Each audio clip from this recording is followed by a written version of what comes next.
Yo soy Ale. Yo soy Stephanie. Yo soy Daniel. ¿Cómo están? Espero que estén muy bien y que tengan un excelente día. Hoy vamos a hablar de la Guerra Fría.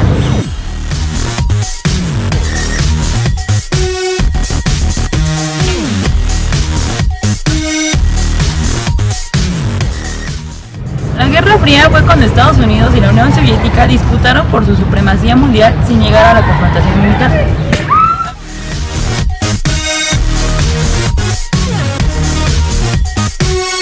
Algunas causas de la Guerra Fría fueron que la Unión Soviética quisiera difundir su ideología comunista, que Estados Unidos llevara armas atómicas y que los dos países temían que uno atacara al otro. Y algunas consecuencias fueron las guerras de Irak, Somalia y Afganistán, la caída del comunismo en Rusia, la creación del Internet, la división de Corea en dos países, avance en la tecnología y que se formaron los bloques militares de la OTAN y el Pacto de Varsovia, se derribó el muro de Berlín y se desintegró el Pacto de Varsovia. 3. En 1961, con fin de impedir la huida de los germano-orientales hacia la República Federal Alemana, los soviéticos decidieron poner en la frontera una muralla. Así nació el muro de Berlín, cuyos bloques de cemento y alambrado de espinos se convirtieron en un símbolo del autoritarismo soviético. La Guerra Fría se asentó cuando el sector oriental mandó a construir el muro de Berlín.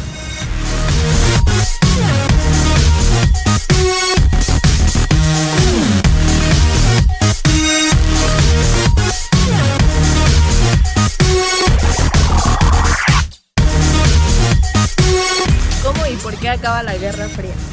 La Guerra Fría se acaba por el desmantelamiento de la Unión Soviética en 1991 y el fin de un superpoder comunista.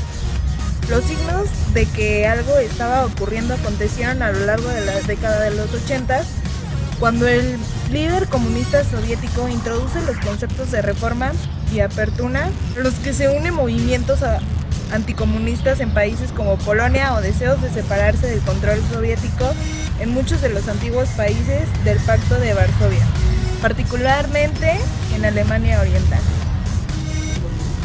La Guerra Mundial propició un mundo dividido en dos grandes bloques. La Unión Soviética lideraba el bloque comunista, que integraban las llamadas democracias populares, fundamentalmente extendidas por la Europa Oriental, China y Cuba. El bloque contrario es el capitalista, liderado por los Estados Unidos y los países del occidente europeo. Los Estados Unidos salen muy reforzados del conflicto. La destrucción de los combates no ha afectado a su territorio. Su industria bélica ha relanzado su economía y la depresión económica generalizada le sitúa como principal potencia. Además, el final de la guerra le ha servido para mostrar al mundo su fuerza. Después de la guerra, las estructuras políticas anteriores a 1939 habían quedado obsoletas.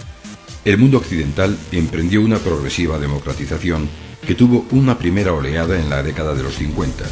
Los países perdedores de la guerra, Alemania, Italia y Japón, se unieron a la democracia tras su derrota. Estos y otros países del mundo occidental recibieron la ayuda norteamericana para su reconstrucción mediante el llamado Plan Marshall, intentando así frenar la extensión del comunismo. En el resto del mundo, los nuevos países nacidos de la descolonización de África y Asia adoptaron formas políticas diferentes. En buena parte del mundo del Oriente Próximo, las religiones judía y musulmana se tiñeron de nacionalismo. Por su parte, en América Latina, democracias y dictaduras se alternaron y combinaron en un complicado ir y venir.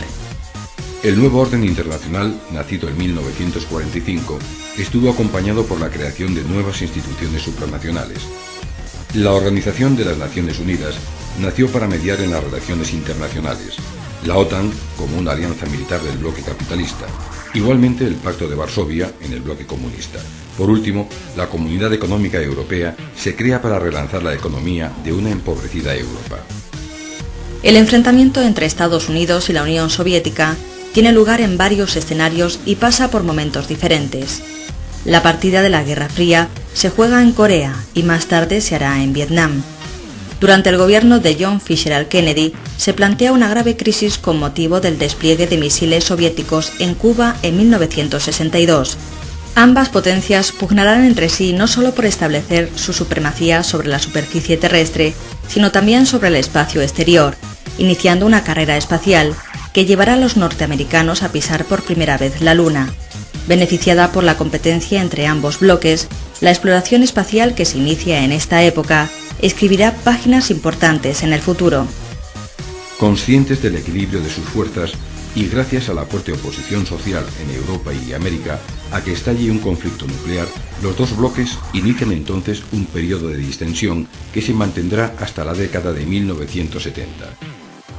En el terreno económico, el mundo occidental vive una profunda crisis a partir de 1973, año en el que el conflicto de Oriente Medio provoca una escalada en los precios del petróleo.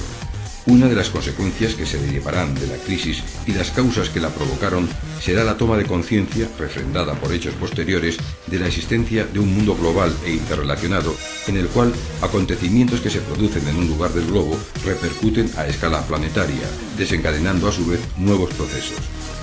La globalización viene acompañada de una mentalidad definida como posmoderna, caracterizada por la crisis de las grandes ideologías.